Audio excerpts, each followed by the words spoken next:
Welcome to the Genius Factory. Enjoy the video. In this video, I will explain how to put Fiat 500 seats down.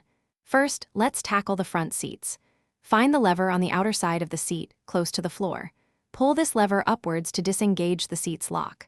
Once released, you can slide the entire seat forward on its rails.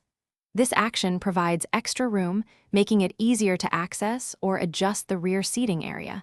It's a simple step for more flexibility. Now, let's move to the rear seats. Begin by either removing or fully lowering the headrests to ensure they don't obstruct the folding process. Next, look for the fabric loops situated at the front edge of the rear seat base, usually one on each side. Give these loops a firm pull upwards. This action will release and lift the entire rear seat base, allowing it to pivot forward. With the seat base lifted, you're ready to fold the seat backs. Locate the release buttons or levers, typically found on the top outer corners of each rear seat back. Press these buttons or pull the levers to disengage the locking mechanism.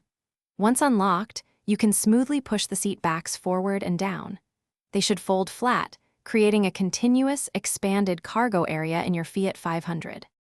Before folding any seats, always ensure all seat belts are unbuckled and clear of the folding path to prevent damage.